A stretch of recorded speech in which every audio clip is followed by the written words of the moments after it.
శ్రీమాత్రే నమః. ఓం శ్రీ గురుభ్యో నమః. శ్రీ లలితా సహస్రనామం 25-36 శ్లోకాస్.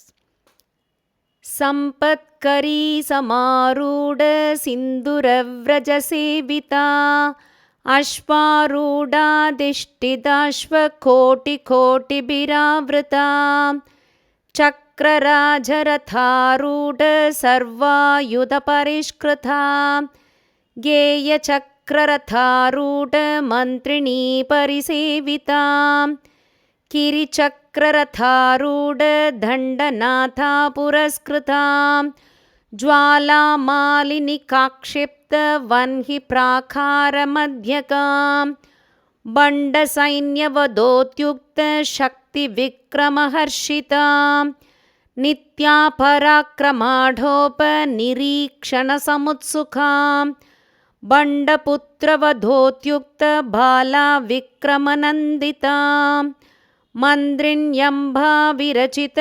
విషంగవదతోషితా విశుక్రప్రాణహరణ వారాహీ వీర్యనందితా కామేశ్వరముఖాలోక కల్పిత శ్రీగణేశ్వరా మహాగణేశ నిర్భిన్న విఘ్నయంత్ర ప్రహర్షితా బండాసురేంద్ర నిర్ముక్త శస్త్ర ప్రత్యస్త్రవర్షిణీ కరాంగులినకోత్పన్న నారాయణ దశాకృతి మహాపాశుపతాస్త్రాగ్ని నిర్దగ్ధాసుర సైనికా కామేశ్వరాస్త్ర నిర్దగ్ధ సబండాసురశూన్యకా బ్రహ్మోపేంద్ర మహేంద్రాది దేవ సంస్తుత వైభవా హరనేత్రాగ్ని సందగ్ధ కామ సంజీవనౌషధి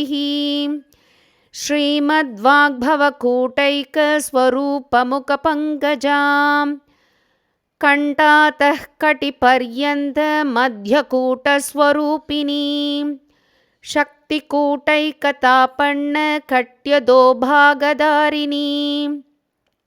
మూలమంత్రాత్మికా మూలకూటత్రయకలేవరా కులామృతైకరసికా కులసంకేతపాలినీ. శ్రీమాత్రే నమః.